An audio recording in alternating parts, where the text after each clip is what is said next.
How do I do it all? The Brezza gives me the power. Insane game. That is a fabulous finish, an all-time IPL classic played out by the Royal Challengers Bengaluru and the Mumbai Indians at the Wankhede. In the end, RCB held their nerve. RCB have made it 3 wins out of 4 and they've dealt to Mumbai Indians a first home defeat of this year's IPL. 4 losses now out of 5 for Hardik Pandya's side. At one stage when he batted himself, you thought he's going to breathe life in a game that was gone. But we unpack a thrilling, eventful 2020 game of 430 runs and the Pandya brothers in the spotlight at the Wankhede on Maruti Suzuki Arena presents ESPN Cricket for Timeout. The fine company of Sanjay Bangar and a smiling Ambati Rayudu. And Matt Roller is here as well. I have missed you all, gentlemen. I hope you've missed me as well. Of course we have, Raunak. Yes, but this game is about RCB holding their nerve. What strikes you, Sanjay Bangar, first up on which team has ended up on the right side of the result today? Why have RCB prevailed?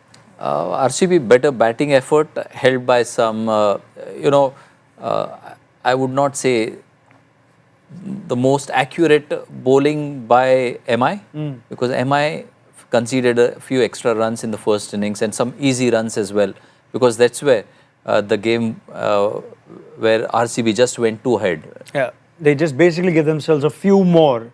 They needed every one of those runs when Hardik Pandya and Tilak Verma were going together. Raidu, what's the biggest difference of the two teams for you today? I think their executions, their field placements and also,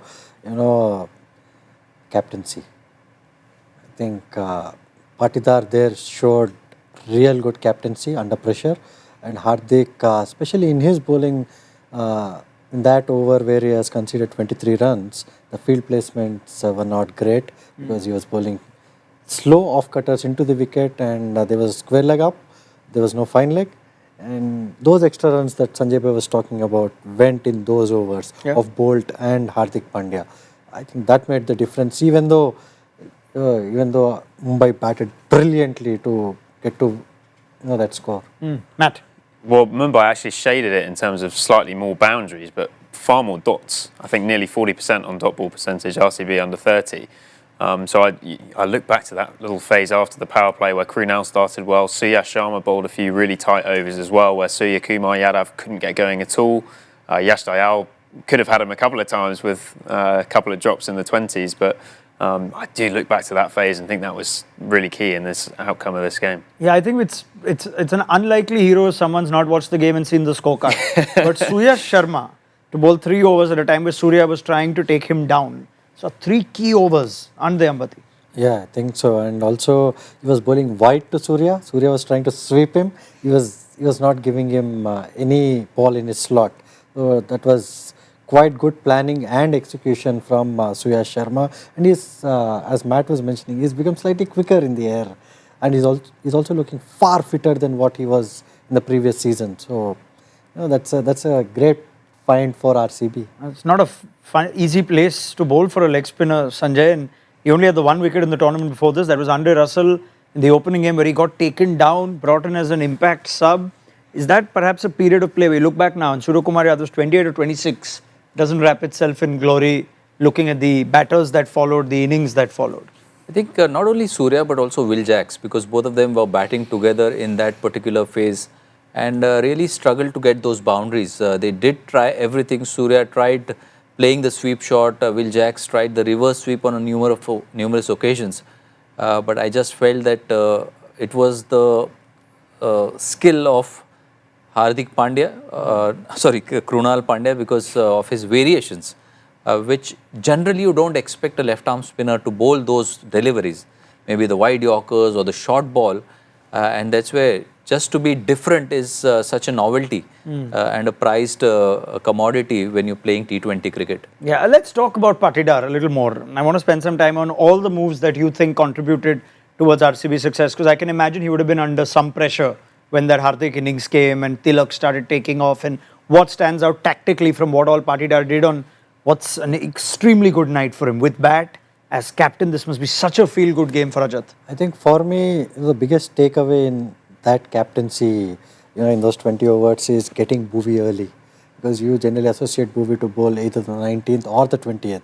Yeah. But getting Bhuvi early when they really needed experience, when they needed to get the game back into their control, I felt was a brilliant move because he could have gone Krunal again, thinking that we have Hazelwood and Bhuvi. But even the execution from Bhuvi and Hazelwood was amazing. And this also shows this IPL is different because there is no dew. And bowling Yorkers even in the second innings has become slightly more easier, and also with the use of saliva. I mean, there was a 13th over that went for 17. Then the Josh Hazelwood over went for 22. Krunal Pandya then went for 19. So we're seeing the tide turn here. That's when he brings in Bhuvaneshwar Kumar and then Yash Dayal. Those overs are still 13-11, but they've just, looking at what's happened before it, they've just brought RCB back. Yeah, I thought two things. Radu sort of hinted at it there, but leaving the 20th for Krunal is obviously a bit of a risk, but it meant that they had the opportunity for their best bowlers to come in and take wickets.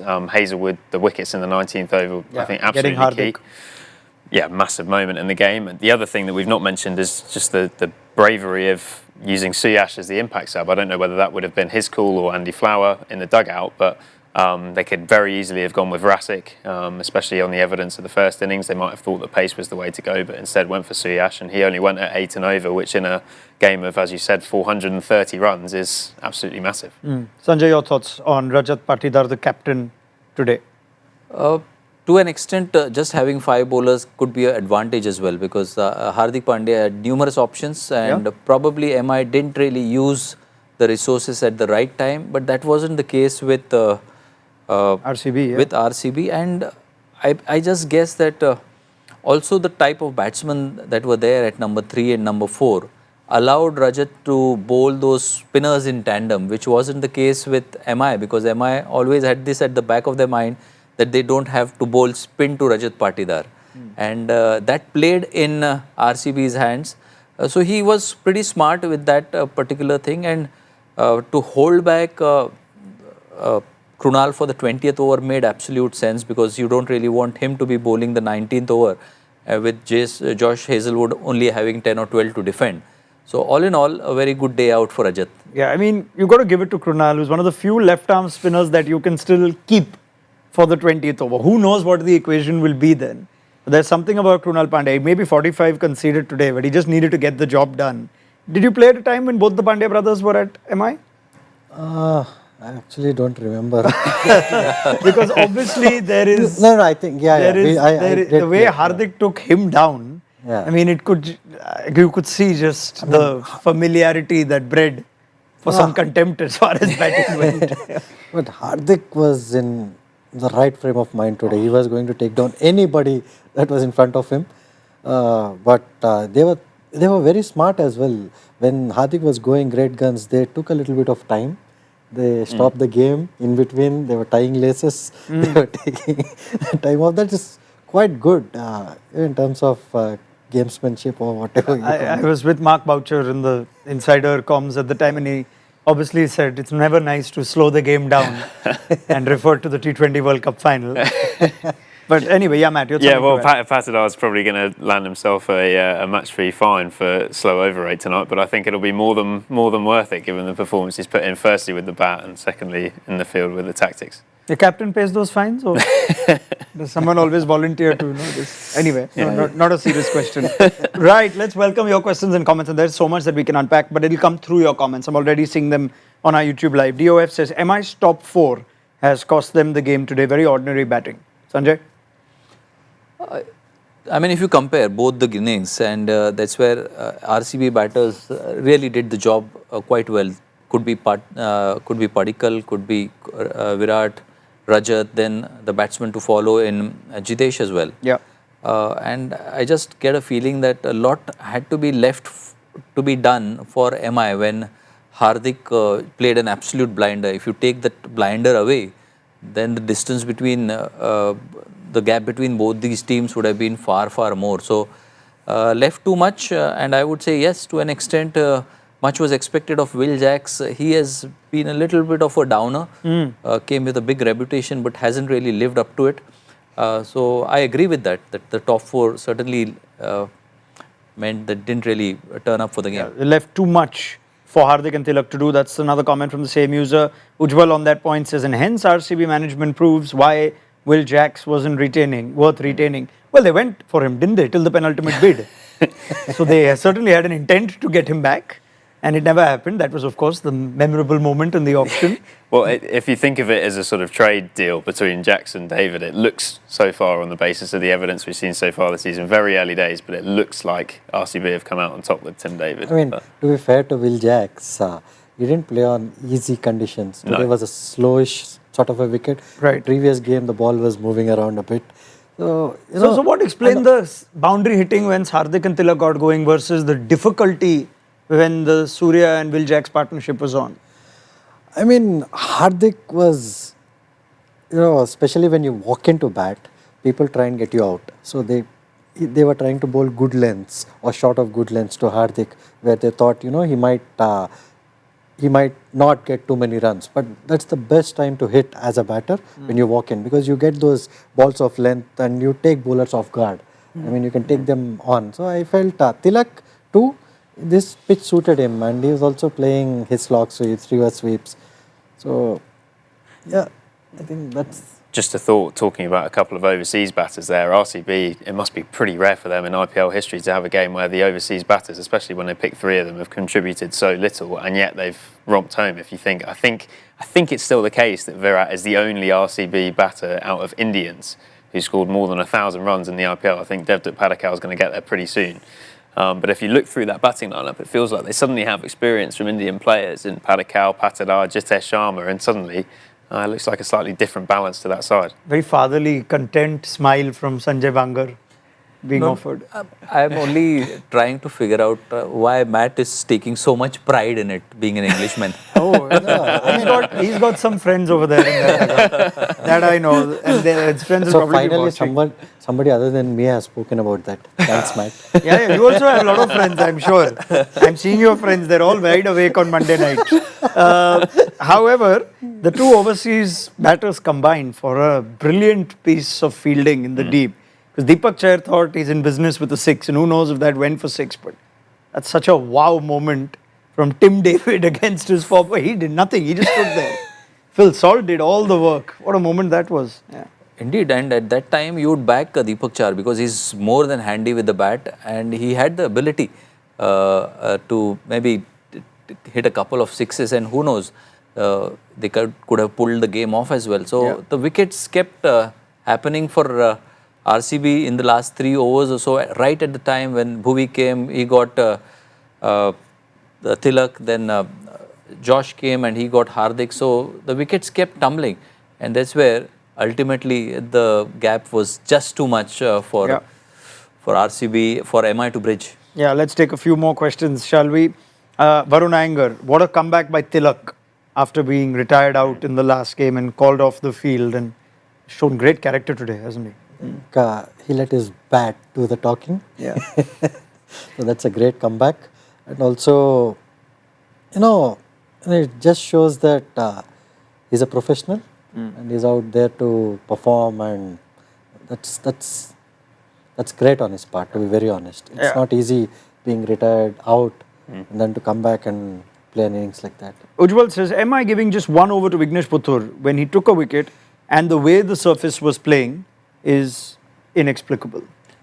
Well, see, at times you go on past records, and that can play either way. It can make you look like a genius, and it can at times just makes a mockery of your reputation or your plans. And in my opinion, there was a season when Shivam Dubey was really hitting the ball first up for sixes against spin. And against the run of tide, we said, okay, let's bowl Brar to him. And Brar got him first ball in one of the games at Chennai. So the very fact that Rajat has got such a fearful now reputation of taking on spin, that the captain, opposition captain, and also the analyst believe that, okay, spin shouldn't be bowled to Rajat Patidar. And that's where probably it's not on the field, but it is what fed or what is spoken of in the meetings or during the strategies. it is there that you lose such moments. No, I think they should have bowled Putur. Yeah. Why? Because simply me and Sanjay Bhai off air, we had a conversation, we spoke about that. Somebody who's slow in the air now in the IPL is doing well. Simply because nobody is using the feet against spin, and Patidar is someone who doesn't use his feet. So if Putur bowled slow, maybe they would have had a chance of him mishitting a ball. Also, we have seen that in Chennai as well, where he has mishit a couple of balls, but he was lucky there. But I felt, sometimes the stats don't really tell the entire truth, and they have to be seen in a different light. Yeah, I think there'll be questions on the choice of bowlers. Will Jacks bowling the fifth? Deepak Chahar, 6th was always supposed to be such an important over. And today, I guess, Patidar won the tactical battle, it's fair to say. And come to think of it, we were expecting that either Deepak or Bolt will end up bowling 3 overs. Yeah, in the power play, because you had Bumrah back today. Yeah, and none of them eventually bowled more than 2. And sometimes it is better to keep things simple, because you have 2 bowlers who have been extremely successful in the power play in the history of the IPL, and you have bought both of them just to bowl in the power play, and especially at Wankhede, and then you don't bowl them. So I was very curious about Josh Hazlewood not taking the new ball, and there's another comment a little while back on let's talk about Hazlewood's first 2 overs. Wow. We gave 6 away. He got the wicket of Rickleton. He came on, he didn't take the new ball. yeah, correct. So no, moments like that lead to moments like what Sanjay Bhai has said, because you give analysts all the power because they are right sometimes. And so no, you can. You have all the power. Analysts, Absolutely, no. all the power you have. Come on. Well, I think the point of us having this panel is the point that happens in the same. The conversations are there in the dugout. If you just let it be the analyst, it would be terrible. If you just let it be the coaches, maybe there's the odd thing that the analyst can throw in and add, and it has to be that blend. I think anyway. You have to have the experience of people who have been there and done it and understand the game much better, plus also the occasional little flavour, the little spice of masala from the analyst on top. Very good. Please save that. And Spice of masala and all. Matt Roller's enjoying I'm trying to get my himself. citizenship, man. Sanjay. Good man. Good man. You and KP both. Right. Let's take a few more, shall we? These are the 2 power play overs we were discussing. Let's talk Bhuvi towards the end. This is a big money signing. Bhuvaneshwar Kumar looked the experienced, reliable death bowler option today, didn't he? He continues to produce the goods, doesn't he? Because bowling those Yorkers, and at Mumbai went wide, but RCB bowlers went straight, and they went for the Yorkers far more. Even someone like a Josh Hazlewood, the wicket that he got of Hardik Pandya was an attempted Yorker on the heels. So to bowl those kind of deliveries, Bhuvi has those wonderful skill sets, and even though he's slightly slower in the air now, he certainly has the control.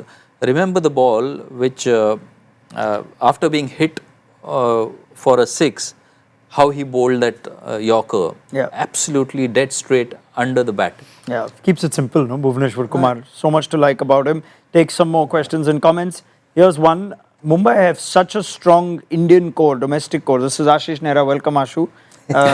He says, such a strong domestic core that they actually don't even need to play 4 overseas. And their depth, because of these overseas players they're playing, is affecting them. I can take that point with Naman Dheer, someone who got such a good 46 or whatever, he got 49 the other day in quick time, batting at 3. And now because you've again got Rohit, Jacks, Rickleton, you're putting Dheer down at the end, they might actually be better off using Naman Dheer up top. Yeah, it all boils down to keeping it simple. Yeah. The guys who can do it and who have done it, that guy has got a brilliant 40 just a couple of days back. How can you be not good to bat at 3 at Wankhede? It is quite surprising, and sometimes MI can complicate things. I have seen that. So it is, and they also simplify things going forward into the season. So hopefully they do it soon for their own sake. Ujjwal is giving Matt a little bit of work, and he sent it to me, but I'm sending it to you. Can you please confirm if a team has breached Eden Gardens, Chepauk and Wankhede in the same season? Obviously a visiting team, because MI would have won at both the Chepauk and the Eden Gardens in years that they went on to win. But if you can find that out before the show, Ujjwal will be very happy. Let me have a look. Get to work. Yeah. While he's busy, we'll continue to talk. Gentlemen, a word for Devdutt Padikkal. Ujjwal says he's changed his game. It seems like he's not letting the momentum down even if an early wicket falls. And this is again player with a few disappointing seasons behind him. What have you noticed about the new Devdutt Padikkal at RCB? A slight change in the technical things, maybe his setup. Now with bat being in a preloaded setup, what happens generally is that you can generate a little more power, and that is something that he's been able to do, because earlier times he only had one scoring area, and that was maybe from mid-off to the right of covers. That was his strong area. But now, because with the preloaded backlift, he's also covering the stumps, and anything which is straight, he is helping it over square leg, fine leg. So clearly those two things is helping Padikkal to provide the impact at number 3. Lawrence John says all credit to Rajat Patidar's captaincy. He brought in Yash Dayal for Rohit Sharma. The review was excellent for Ryan Rickleton. Overall great captaincy. I think there were a couple of comments before on why he went Yash Dayal, new ball, and not Hazelwood. But again, just it's so nice to see a new captain, that to the RCB captain, though that's a different pressure to manage a franchise that magnitude. It's not affected his batting, and we're now, I think, seeing this is Patidar's team, isn't it? Yeah, I think so. And today we have not seen Virat really come to him and give suggestions as well. He was quite, calm, composed, and also, if you look at it, he was at ease. He was quite at ease in those pressure situations. So it's amazing to see a young guy lead such a big franchisee who has always had the pedigree to win the IPL but couldn't. And you have so much on your shoulders. So this guy is going great guns so far. I mean, I'll say it if Matt doesn't, but well done to Mo Bobat and Andy Flower, where they went in this direction. So good on the management, and it looks good right now. I've got an answer. I won't take very much credit for this because it's very much been handed to me on a platter. But can anyone guess the only other team in IPL history to have won against KKR at Eden Gardens, CSK at Chepauk, and MI at Wankhede in the same IPL season? Which franchise? RCB? No, it has to be an over. But no, RCB have not done before. I would think it's one of GT or Sunrisers. Neither. Punjab. Neither. Punjab, right, it's Punjab spot on. win at Chepauk. 2012. Kings 11 Punjab, 2012. Who would have thought it? Mr. Bangar, 2012 was Way that? before my time. Just before. 2014 was a nice time as well for Punjab. Anyway, this is another interesting one, that RCB are playing without any fear right now, which is why, and they've had a good start. Whereas MI, you can see how much every game means because of the results. Do you see that both teams are in very different spaces right now? See, once you get a good start, once you get a couple of wins under your belt, obviously you ride on that wave of confidence, as also momentum being the buzzword in IPL as well. But overall, you have players who are firing.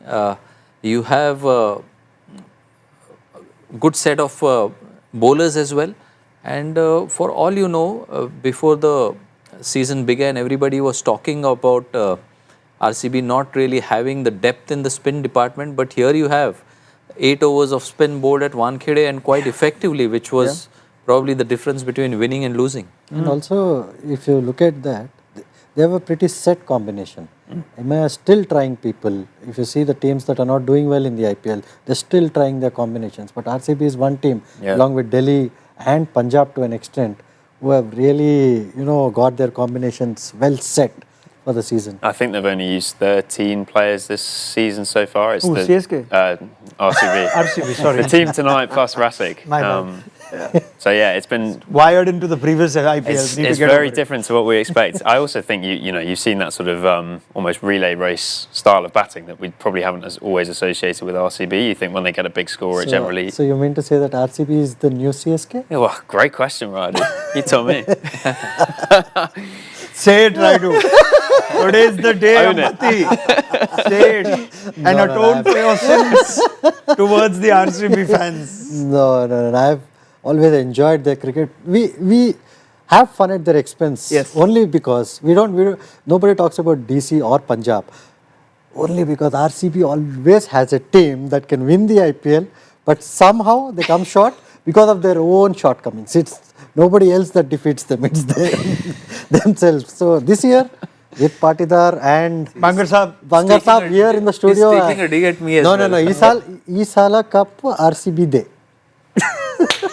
Close the show, end the IPL. This is what Ramesh has to say, watching us right now. RCB are playing without any pressure. Therefore, they're getting the results. If only their fans take it a bit easy and stop that Isala thing, they might actually win it this year. In all seriousness, never breached Chepauk in 17 years, done. Never won at Wankhede in 10 years, done. There is every reason to believe that this is at least among the best 2 or 3 teams, if not go all the way. The playoffs look like it's there for RCB for the taking, even though it's the early part of the season.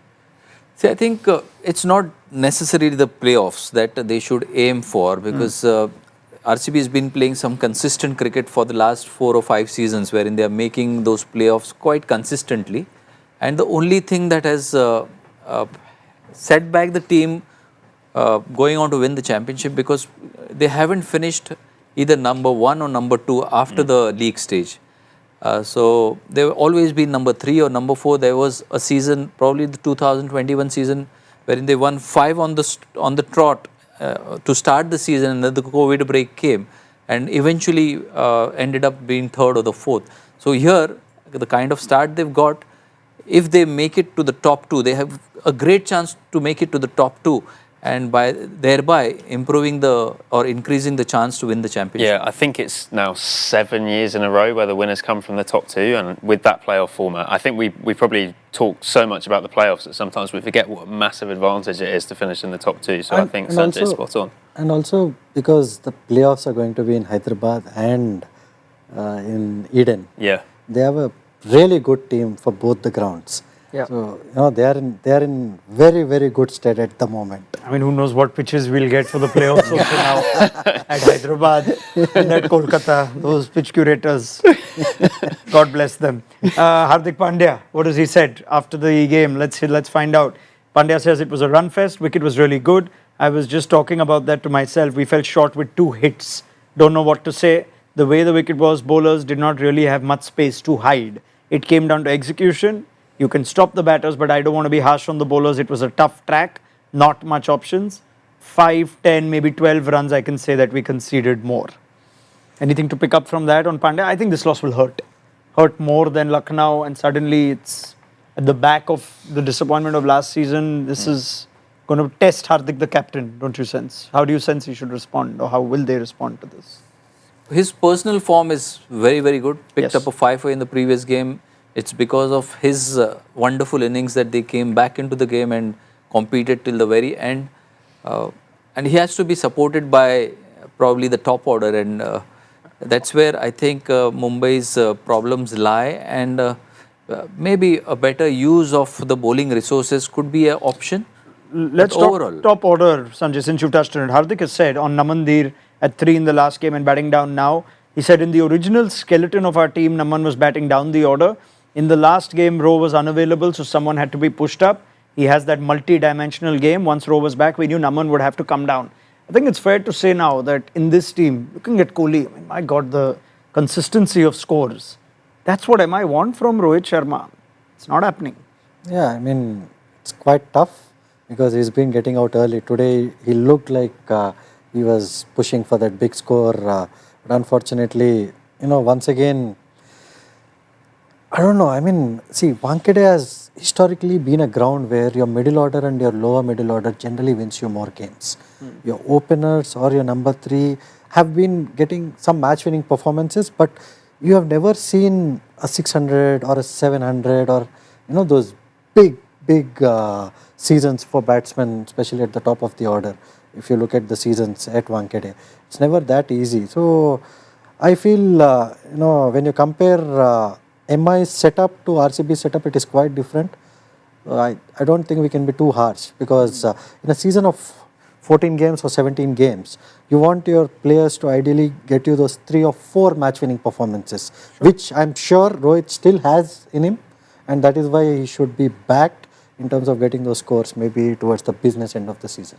Sanjay? I want to ask you one question, Rayudu, and I think also that the absence of Rohit on the field is also hurting from a leadership point of view, wherein he could probably give the right inputs to Hardik as well, and as a player, because you've been on the bench as an impact player and suddenly you come and just bat, you hardly field it. Yeah. How difficult is it, or how easy it is? It is very, very tough because I know the first game there was impact sub. I think I was the second player to be impact subbed, and it is not easy because you are cold, you don't have that adrenaline rush and the blood flow, and you feel. So that's why we started going into the field about 2-3 overs before or 4 overs before, which Rohit also has come into the field. And also I don't think Hardik needs inputs. A captain has to be left alone, Sanjay bhai, to be very honest. It is his team, his inputs, and you cannot have 10 people in his ear like last year. So Rohit is India's captain, so nobody wants to be in his ear when he's captaining India, and he should follow the same with Hardik Pandya here. I do make... Captain has to be left alone, Sanjay bhai, according to me. But you look at, see, when you sub a player or when you get an impact sub in, you are looking at specialists. And if I have to think of the other options that MI has, they have an Amandhir there who doesn't bowl. They have a Tilak who doesn't bowl. So, in a T20 setup, to have that kind of experience on the field of play is of immense value. No, it is. It is. Because, see, for you it was slightly different because you never led an IPL team. Yeah. If my memory serves me right. But here is a guy who's led IPL to multiple titles. But he's not the captain anymore, Sanjay bhai. He's not the captain anymore. It is Hardik's team. So let's not get into that debate. Rohit is a great leader, is a great captain. We all acknowledge that. But it is Hardik Pandya's team. And he will do whatever he seems fit. I am enjoying this. But no, Rohit's inputs can always come through a substitute fielder, or he can always send a message. Yeah. Does not mean that he has to be in his ear. The message generally doesn't come from a former captain. The message comes from the management, the coaches. Let's not forget the Indian T20I captain is also on the field, which is Surya Kumar Yadav. There's no absence of leadership, and I can't imagine, but I'm sure there is a mutual agreement on who is not going to be in the field. It could even be the best fielder. If you're losing Namandir, you lose one of your best fielders. Rohit Sharma is not a boundary rider at this stage anymore. And would Hardik Pandya want to have so many opinions? Correct. It could be that. Virat Kohli is on the field and will contribute to Patidar. But that also means, Kohli also ticks the box as a fielder. Patidar may want Kohli. Maybe Hardik doesn't want Rohit. But he knows the MI setup better, so I rest my case. No, it's not about MI setup. I get very nervous talking about this only for so long. No, it is not about an MI setup. It is just about a captain being left alone. I mean, Virat was left alone. MS Dhoni never used to be in his ear when he was captaining India. Or Rohit Sharma is left alone because people don't get into his head. Why should Hardik Pandya get 10 inputs from people? Who are the 10 people who will give inputs? No, because that is what you are saying. Rohit Sharma, Surya Kumar Yadav, and then all the coaches in the dugout. From the coaching point of view, there is only one voice which goes out. There are never contrasting messages. Yeah. All right, that was fascinating, I must say, gentlemen. No, cricket, I feel, is a captain's game. Okay. The captain is the leader of the team. It is not the coach, it is not your assistant coach, it is not your analyst. So captain has to be left alone. His decisions are his own. So he should be responsible for every decision that he takes. Okay, we agree with Rayudu and we move on. Raunak, you just no, sir. Sir, you know me, I don't like to talk. Fascinating. That was wonderful, I think. I think it also would explain both versions, sides, and that's where we leave it for now. Thank you so much, everybody, for sending your questions and comments. You can have your say as well in the burning question of the evening that Rayudu and Bangar have taken off on. Brilliant. Great fun. Just on a parting note to lighten things up, Matt and me are being asked, how do we feel about Fulham beating Liverpool? But anyway, we'll ignore it. The big one's tomorrow night, really. All right. On that note, well done RCB. Tough luck Mumbai Indians. It's time to have our rapid fire review. Gentlemen, you know how this works by now. Quick fire responses to review the game. And while the fire is just doused between Sanjay and Ambati. Should I start with you, Matt? No, it's okay. I'll start with you, Sanjay. Conceding 109 in the last 8 or scoring just 45 between overs 7 and 12, what do you think cost the Mumbai Indians more? Just getting lesser runs in the batting innings between the middle overs. Okay, Ambati, 64 of 32 and managing this chase with the 5 bowlers he had. How do you rate Rajat Patidar's day as captain? I think it's been incredible.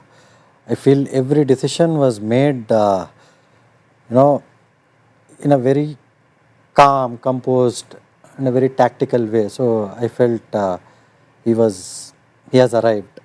All right. Matt, how vital was Jitesh Sharma's 19-ball 40 to the final outcome?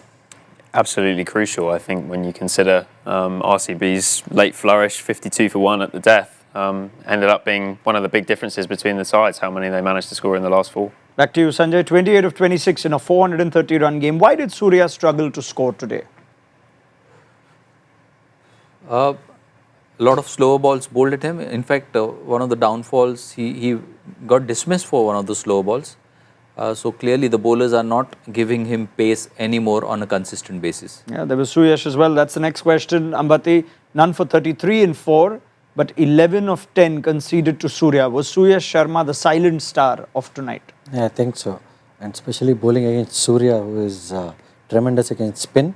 He didn't give him much chance to sweep the ball or play on the onside. So it was incredible bowling. Sanjay, I'll throw this one back to you. None for 29 in his 4, but just 14 from his last 2 overs. What are your first impressions on the return of Jasprit Bumrah? Very good. Obviously not at his best, but whichever stages of the game that he bowled, he did the job really well. Bowl for just 29 runs when more than 220 was scored against your team. Clearly, he still holds the mental edge, as I said, and certainly his skill sets are very much intact. All right. And all of you can take this. Patidar taking Pandya down or Pandya taking Pandya down, which was the more breathtaking over of the night? I think I saw it described as the bivalry. Am I saying that correctly?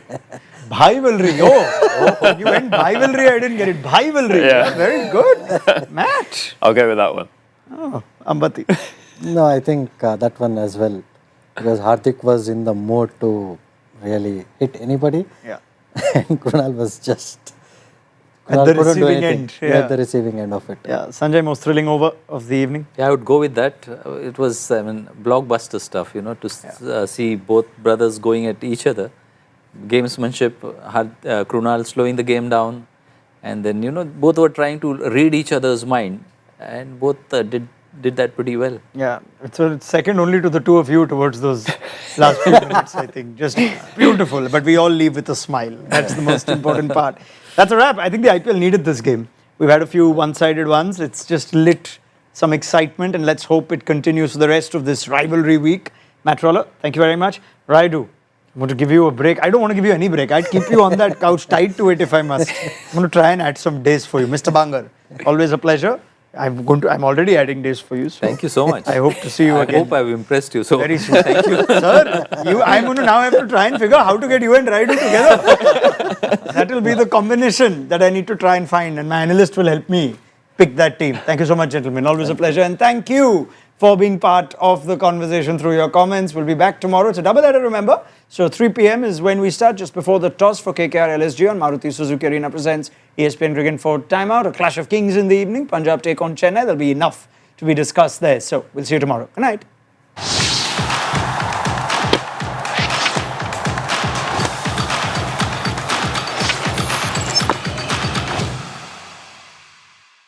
How do I do it all? The Brezza gives me the power.